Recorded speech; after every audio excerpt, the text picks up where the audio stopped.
For every hero, there stands a villain. For if there is good, there also must be evil. Evil does exist. Don't kid yourself. There is evil in the world. Deep and abiding, powerful evil. And by the time you recognize the evil, it's too late. In literature, mythology, history, and scripture lurks a legion of evil, twisted, and depraved characters. Among them is Darth Vader, the Empire's ruthless enforcer. We will discuss the location of your hidden rebel base. And confronting this dark Lord of the Sith and all that he represents is a critical part of the hero's journey. Join me, and I will complete your training. If you only knew the power of the dark side. Darth Vader radiates the glamour of evil. He's like a visual emblem of pure willpower, and that is always attractive. There's a Darth Vader swagger. He's incredibly confident. In my neighborhood, in the inner city in Detroit, we always thought a big guy with James Earl Jones voice wearing all shiny black was the biggest pimp in the history of motion pictures. What have you done with those plans? He owned everything. Everybody was afraid of him. What kid isn't seduced by the idea of complete fearlessness? Commander, tear this ship apart until you found those plans and bring me the passengers. I want them alive. I'd say when you're young, but I probably still feel this way, Darth Vader is wish fulfillment at its finest. Here's a guy who is unstoppable. Don't try to frighten us with your sorcerer's ways, Lord Vader. He doesn't even have to swing a punch to take you out. I find your lack of faith disturbing. Plus, he's got a cape. Who doesn't want the cape? The swirling cape. That's a big part of it. He dresses cool. The dark characters always seem to get the cool costumes, which is to say there is a dramatic reward. There is an excitement to choosing evil, to choosing the corruption.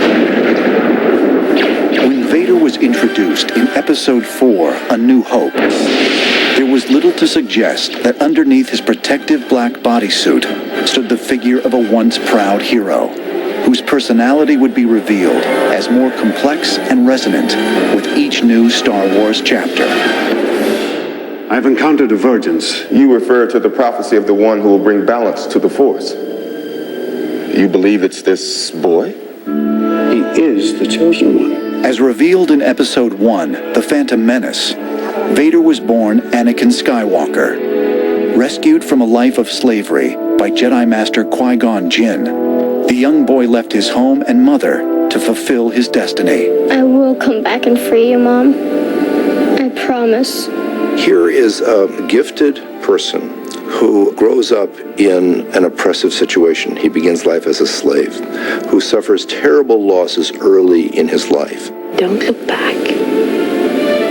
Don't look back. He's wrenched away from his mother. And it is the rage stemming probably from grief and fear that leads to the fall of this particular hero. We can look at Anakin Skywalker having to deal with the problem of loss and having great difficulties with it. It begins when he loses his mother. Stay with me, Mom. I love.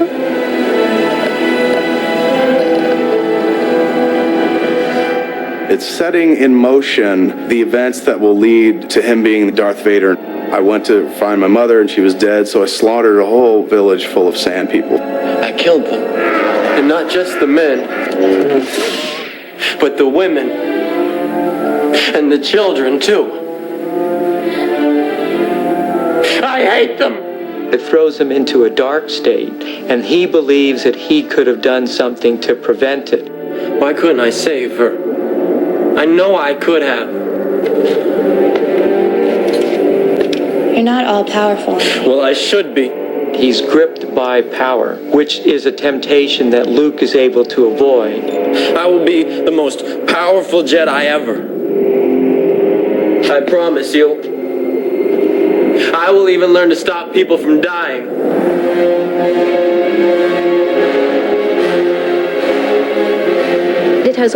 hallmarks of a classical epic. In the Iliad, Achilles, who is the hero of the Greek army, is dogged by anger. The first 20 books, he's angry at Agamemnon. The 22nd through 24th book, he's angry at Hector. He is angry. This is exactly what Star Wars is dealing with, which is fear leads to anger, leads to hate, leads to suffering. Take the first line of the Iliad. Sing, O goddess, the wrath of Peleus' son Achilles, whose anger brought pains 1,000-fold upon the Achaeans. If that's the lesson of the Iliad, that unbridled passion leads to tragedy, which it certainly does in the Iliad, well, isn't that the story of Darth Vader? We do not grant you the rank of master. What? He wants power, but he's kind of weak. He's impatient. How can you do this? This is outrageous. It's unfair. How can you be on the council and not be a master? Take a seat, young Skywalker. He's kind of like a spoiled teenager. Forgive me, Master. Some people were like, oh, he's too whiny. Why would the galaxy's greatest villain be some whiny teenager? That's who the galaxy's greatest villain would be. He would start as a whiny teenager. He would start as an emo kid with some issues. Since great fear in you, Skywalker.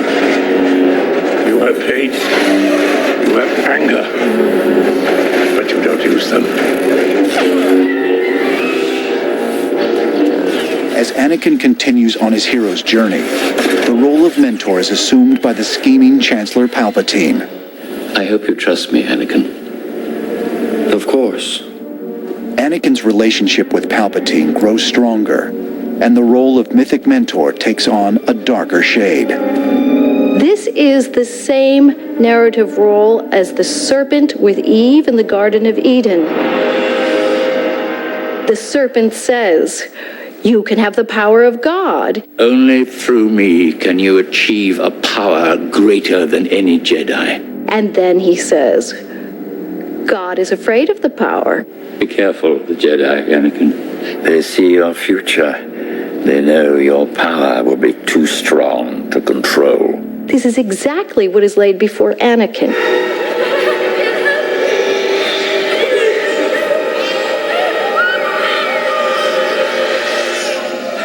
Anakin is also tormented by horrifying nightmares concerning his wife, Padme. You die in childbirth. It was only a dream.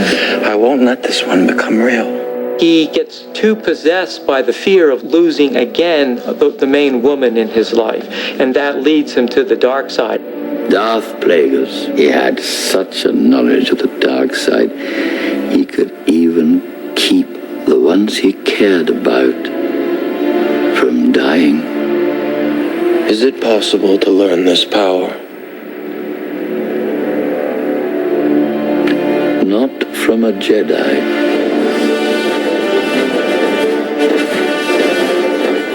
In keeping with the mythic overtones of Star Wars, Anakin succumbs and makes this Faustian bargain.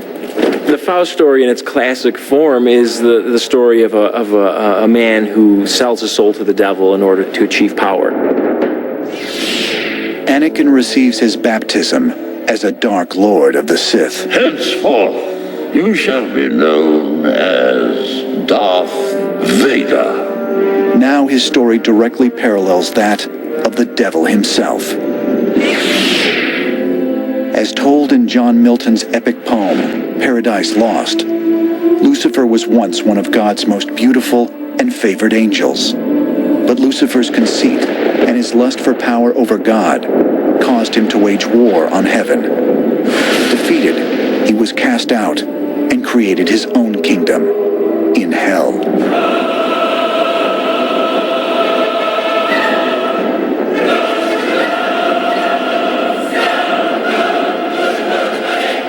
Like Milton Satan, Anakin Skywalker is the is the man who cannot resist the temptation of power. I am becoming more powerful than any Jedi has ever dreamed of, and I'm doing it for you. A part of Lucifer's downfall was his own pride and his own arrogance. I am more powerful than the Chancellor. I can overthrow him. And together, you and I can rule the galaxy. And pride always goes before a fall. You're going down a path I can't follow. Stop now, come back. You're with him. You brought him here to kill me. No. Let her go, Anakin. Let her go. Lucas is also hearkening back to Greek tragedy. Anakin loses Padme. His attempt to save her by going over to the dark side of the Force kills her. That is the fundamental Greek tragedy. You thunder against me! You have done that yourself. The battle between Obi-Wan and Anakin on the planet Mustafar has apocalyptic resonances to it. We see lava and fire all around, and this mirrors what is happening to Anakin internally. We really have descended to hell because we're about to see Anakin's own damnation.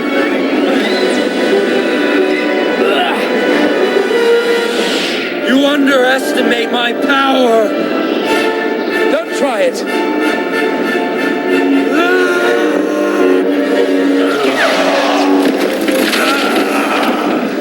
And I love what George Lucas does with the symbolism here. He's so passionate that it burns him and consumes him. The dismemberment of Anakin goes to the extent symbolically of how much he really lost his humanity. He's become cut off from himself, but also from others. It actually feels kind of Wagnerian to me that the price of evil becomes apparent. This is George Lucas looking to mythology, specifically the Greek myth of Nemesis. The notion that you are somehow going to be the victim of the things that you sow. Now, Anakin has to live in hell. And for someone that passionate, hell for him is to become a mechanical monster. To have really no humanity left.